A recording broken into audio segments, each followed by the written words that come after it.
Coming up on Now See This. You'll meet a hardcore storm chaser who gets blown away by his hobby.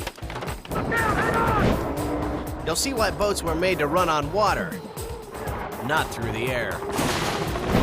You'll see a motorcycle competition that defies common sense and gravity. And you'll learn a brand new game where every player has the hot hand. Think you've seen it all? Now see this.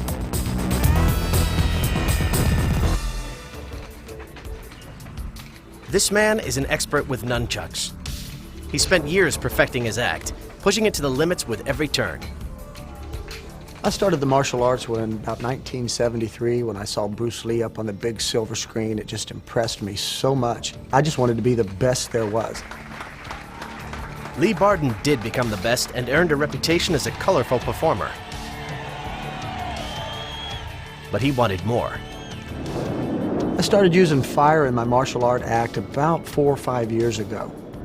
But fire is a risky and unpredictable element. The problem with fire on nunchucks is once you get rolling, you can't stop. Lee used the flaming nunchuck so often, he got careless, and one performance still haunts him.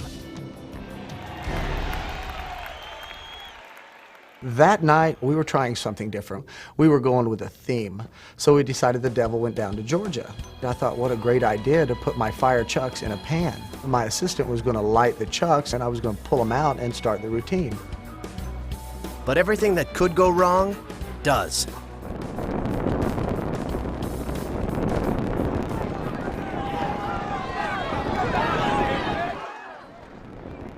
Watch closely as the fire spills on the stage. The assistant tries to stomp it out, but instead covers Lee with liquid hell. I knew something was wrong at that point. This is going to be tough to contain. But I was thinking, am I on fire? Oh my God, I'm on fire. And there was so much fire in my face I couldn't see. I had turned around to talk to a friend of mine and heard everybody screaming. There was a lot of fire in the ring. And at first I thought, well, could this be part of the show? Because Lee had told me earlier in the night that they were going to have a different fire show. And I saw someone in the fire. I realized it wasn't part of the show. His first instinct? Douse the flames. But where? I saw him turn around trying to find a way out, and I kept yelling, drop and roll, drop and roll. But then I realized there was no place to drop and roll because the whole ring was on fire. Within seconds, Lee's staff and several bystanders jumped to his aid. Once he jumped over the ropes and hit the table and hit the ground, I was over there with the t-shirts trying to get the fire off him. He drops, he starts spinning and rolling on the ground, his leg won't go out. Somebody comes down with some bottled water. I grabbed the bottled water and squirt the bottled water on his leg. Well, when I did that, it was like a light bulb going off to everybody else, and water started coming from everywhere. The harm, however, was already done. 30 to 40% of my body had second and third degree burns. A lot of the skin on my ears had burned off and left exposed cartilage. Most of the skin on his face was gone. His hands, they were really bad. One of my first thoughts was that he would never use his hands again. My left leg was probably the worst of it all. The whole thigh, the calf, around my knee, on the front part of my thigh, a lot of scarring there. I'm just thankful that my face didn't look like my leg. A painful lesson that Lee Barden will not soon forget. Don't take fire for granted. We started treating it like a toy. But if you play with fire, you're going to get burned. Still, with all the risks, Lee is a showman at heart and considering the unthinkable. I would do fire in a second. I mean, if my wife would let me now, I would. But he has more on his mind than just the need to electrify a crowd. What frightened me the most was leaving a 6-month-old baby and my 5-year-old daughter and my wife. For now, fire can wait as Lee counts his blessings to even be alive. I'm probably one of the luckiest people in the world. You're looking at a real video shot by Roger Hill, a man who abandoned a successful career as a contract lawyer to chase twisters. Next tornado just to the south of the interstate. There it is. Wow. Chasing huge funnel clouds makes Roger a happy man. Once you get to see your first big tornado, it's something that you never forget. What a beast. They're gonna get huge. When storm season rolls around, Roger and his chasing buddy, Dave Gold, take tourists along for the ride. But today will be anything but a joyride. Guys, it's coming fast! How far south do you want to go before you stop? Haul ass! We're in danger! Roger and Dave have a lot on the line. They've got a van full of nervous tourists who are trusting them with their lives. Large tornado, Bill! Large tornado! It's humongous! It's right west. It's like nothing they've ever seen. A rare F4 classified tornado with winds in excess of 200 miles an hour is bearing down on them big time. It's humongous! It's right west of us! We got a great view of look at it! Wow! Look at that! Huge tornado, Bill! Oh, here, look at the debris moving Gigantic around the thing. Oh my God, it's in North Waterloo. In this situation, human instinct tells you to turn tail at the sight of a tornado this large. But Roger's devotion keeps him heading into the twister's teeth. Man, you gotta hurry! Go back, people. Here's the cop right here. Get south! Oh, my God. A second tour group that was tailing Roger and Dave calls to say they've lost their way and aren't sure if they can catch up. Get it! You guys gotta go! If you're gonna do it, man, you gotta hurry! Are you back there? How far south do you want to go? Get south of this damn thing. I don't want to die. The lost tour group chooses to play it safe and stay put. Roger, however, thinks he's beaten the storm and decides to stop to let his tourists take it all in. But some sightseers aren't so sure it's a good idea. Going north. We're safe here. We're fine. Think again. Across the street. The tourists race to the van, but Roger risks the wicked winds and continues to roll tape. Hang tight, people. Hang tight. You're fine right here. It's going across the road. Oh my goodness, those houses. Man, look at this. Look out, look out. Hang on. Hang on. Hurry up. 70, 80 miles an hour. Hang on. The tornado is growing and quickly closing in. Roger's storm-chasing instincts tell him to stand his ground and capture nature's fury. But there's something different about this one. It's as if the storm is chasing him. This is his last chance to run. Hey, get in the basement. Roger races back to the van, makes sure his tourists are buckled in, and then heads south, praying he can get out of the twister's path in time.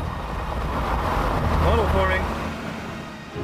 The F4 swallows up a neighborhood that was situated just 400 meters from where Roger and his tour group were once standing. Between Roger's heavy foot and 15 years of experience chasing storms, the tour group gets far enough south where everyone can breathe easy. Only then can they joke about their brush with death. You guys got your money's worth in 3 hours. Yeah. Oh, did you see that? That was what, power line flash there? Yeah. You can hear it. It was very dangerous at that particular point, and we actually feared for our lives. We didn't know for sure whether we were going to be able to get out of the path of this particular tornado or not. But fortunately, we just got south of the highway, and a tornado crossed the road and just demolished everything in its path. Look at this car. This is incredible. Absolutely incredible. The twister wasn't kind to the residents of Dunkerton, Iowa. It cut a swath of destruction a half-mile wide, killing 2, injuring hundreds, and causing over $5 million in damage. I remember seeing after the tornado went through was a circular saw blade that had become airborne out of somebody's garage and had penetrated a tree probably 6 inches deep. Roger admits he was stupid to have stood out in the storm. But he didn't quit his desk job to play it safe. Today, Roger lives life on the edge and loves it. My goal in life is to see as many tornadoes as I possibly can before my time on Earth is up. And if I do that, I'll be happy.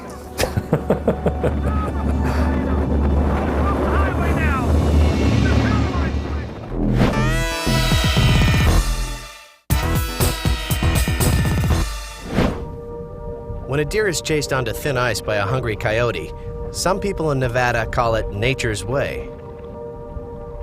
But not Eric Burrid. I made the call, came down here, chased the coyote away from the deer. Then the fire department showed up shortly thereafter. But this laid-back electrician isn't your average tree hugger. He's also an avid hunter, as he tells a local news crew who was on the scene to record the rescue attempt. Yes, I love deer. They're delicious. Still, he can't stand to see any creature die this way. The Reno Fire Department arrives, and Eric returns to work, leaving the rescue in their capable hands. But it's a tricky situation. Rescuing a person is a lot easier. The difference is you can talk to a person. A person can talk back to you and tell what's the matter and stuff. You can calm a person down, whereas a deer, you can talk to it all day long and nothing's gonna change. They try to scare her out. Paul! Move away!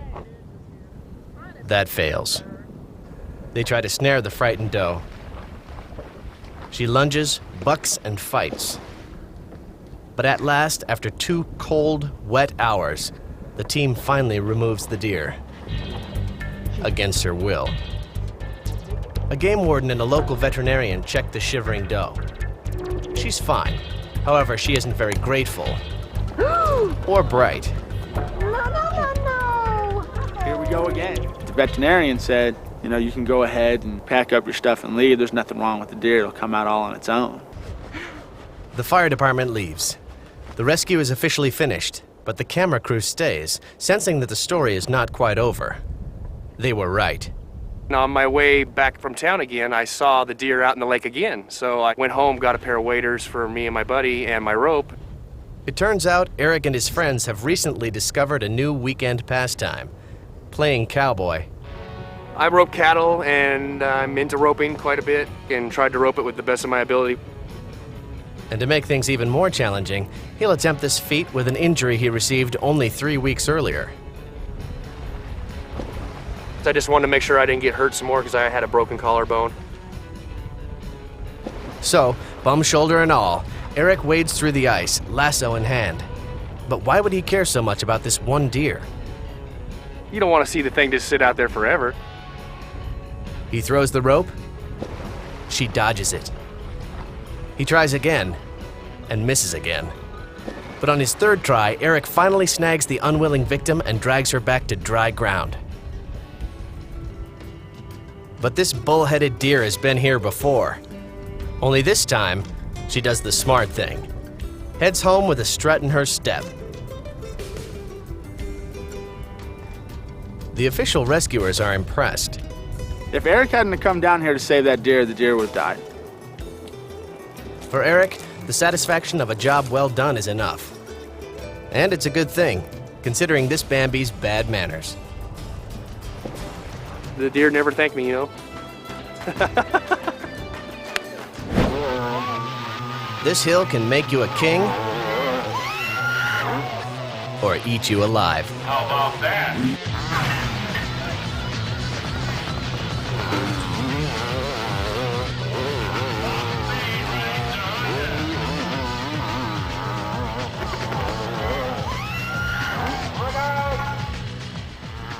Thousands of adrenaline junkies gather in Billings, Montana to watch bikers battle it out at the Motorcycle Hill Climb Championship. The object is to get to the top the quickest, but the bumpy 400-foot climb and nearly vertical face create a less than inviting race course. Rider Dusty Beer is one of the best, but he admits the sport still messes with his mind.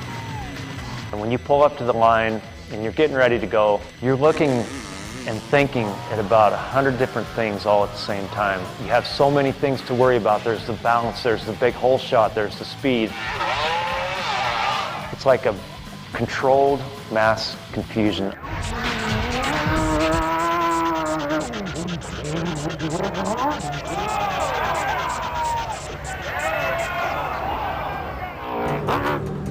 When riders lose control and break away from their bikes, a kill switch stops the engine, but it doesn't stop the chance for pain.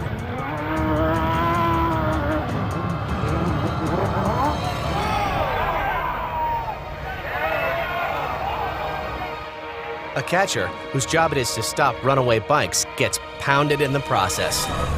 Dusty's seen it 100 times. The catchers are sitting there. They don't know who's coming at them. You know, it could be somebody irresponsible. They could have a bike right in their face, and it only takes a fraction of a second. Well, good ride right there. Boy, you go up there, look out. Boy, took a catcher down. Boy, that catcher. How about a hand on that one, ladies and gentlemen? Riders are on a first-name basis with pain. Twisted knees, torn ligaments, and broken ankles are par for the course. The hardest part about staying on your bike is taking off.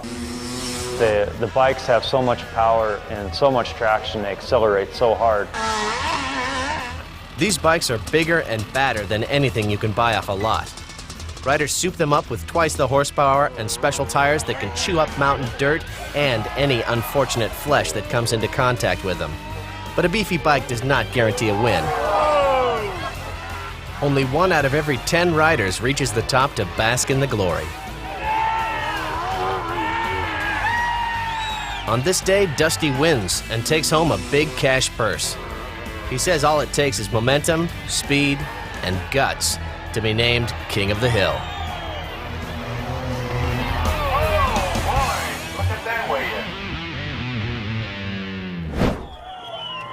It's the annual street festival in Najapa, El Salvador. Locals flood the street for an evening of marching bands, face painting, and parade floats.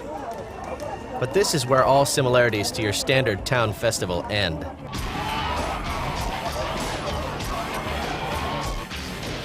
In a bizarre ritual, the younger men of this rural village prepare for a frightening game of dodgeball, using burning bundles of kerosene-soaked cloth as projectiles. The tradition dates back to the 1740s, when a nearby volcano rained fire across the countryside. Miraculously, their town was spared. Now, as the modern-day citizens look on, the young men prepare to reenact the event. The show used to be a religious ceremony honoring Saint Geronimo, who they believe saved their village from fiery destruction. But all pretense of religion has long since vanished.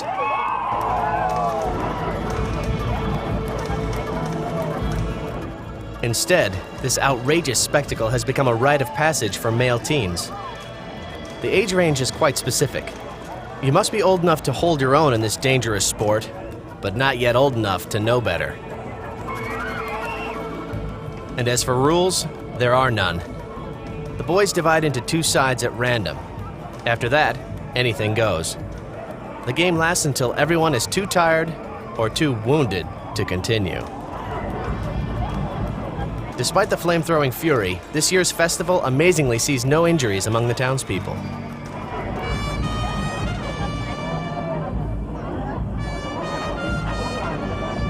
Perhaps Saint Geronimo still watches over Najapa after all.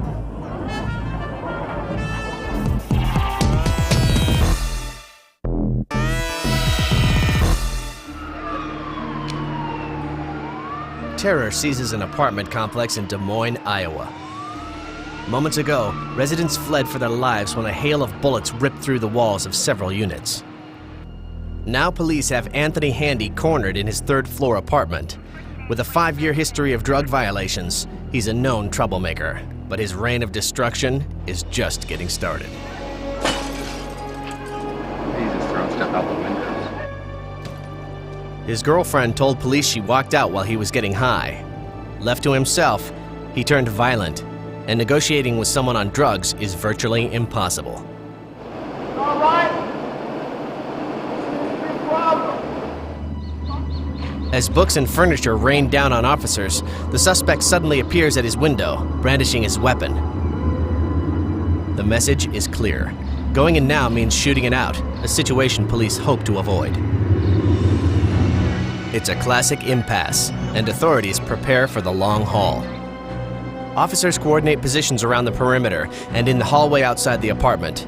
But before he can even settle in, the standoff takes a terrifying turn.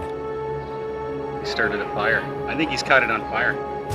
A plume of acrid smoke from the window speeds up the countdown to confrontation. Whether from vengeful rage or drug-induced stupor, the man has started a fire inside his apartment.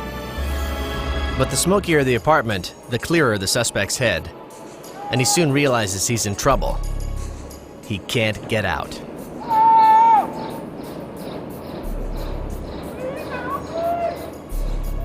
Police rush up to the building's third-floor hallway, but the growing heat drives them back. A call immediately goes out to the fire department. The suspect panics and retreats to the balcony door. The only way he can think to open it is by force. He tumbles out of the apartment, his gun still in hand. Even in surrender, he's a menace to everyone on the ground below. Finally, he gets the message, and with the drop of his weapon, the standoff turns into a rescue. By now, the blaze rages out of control. With fire crews still several blocks away, police inside face a terrifying decision. Wait for the ladder to arrive, or go in themselves. But when a life is on the line, it's really no decision at all. Crawling through blinding, suffocating smoke, 4 officers emerge on the landing. In a heartbeat, they have the suspect secured. One of them rushes the man back through the nearly engulfed apartment. As they disappear into the wall of smoke, the other 3 officers prepare to follow. But the inferno surges higher, forcing them back. Going through the apartment could mean certain death. And even though the balcony threatens to collapse, they bet their lives on the fast approach of the fire department. Now they're the ones who need rescuing. Downstairs, the officer and the gunman stumble out onto the ground, where police make sure he's under control and out of danger. Moments later, the ladder arrives. Police and fire crews leap into action as flames lick at the backs of the stranded officers. Concerned observers watch as one, then another come down. The fire rages hotter, the last officer risking smoke inhalation with every passing second. Finally, as smoke blankets the balcony, he gains his footing on the ladder and descends to safety. The suspect is taken to the hospital for treatment and afterwards to the police station for booking. He now faces charges of first-degree arson and terrorism. But perhaps when his court date arrives, he'll take the opportunity to thank the officers who arrested him. After all, they did save his life. This is a wild sport where fiberglass boats fly on a cushion of air at speeds over 200 miles per hour. It's called hydroboat racing, and there is no margin for error.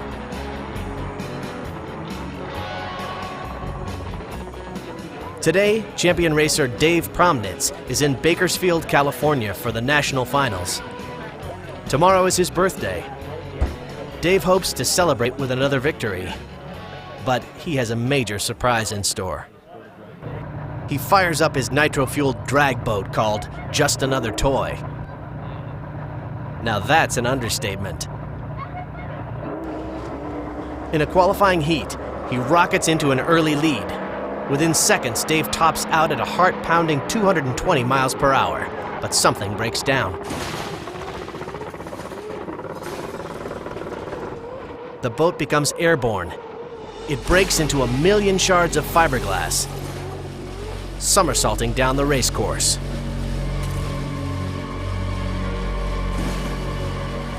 The rescue boat arrives immediately, but are they in time?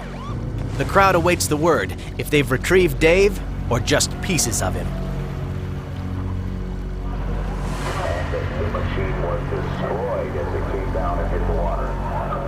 As the rescuers return to shore, everyone in the stands tries to see if the man they pulled from the water is moving.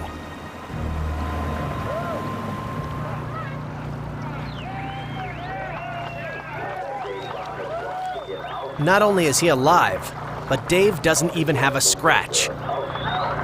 After a quick check by paramedics, he can't wait to watch the crash on video and discuss with his crew what went wrong.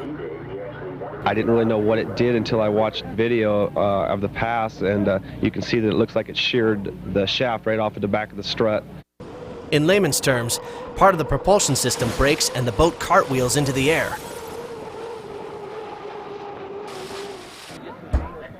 However, what saved him wasn't anything he did. The boat was equipped with this space-age capsule designed to withstand even a head-on crash with another craft. I told him that I would never get in another boat without a capsule. I don't care what it costs. He wouldn't be talking to me right now. You got to have them.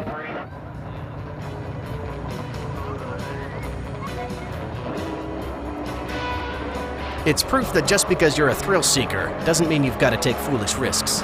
Dave survived to see his birthday and the birth of his first child.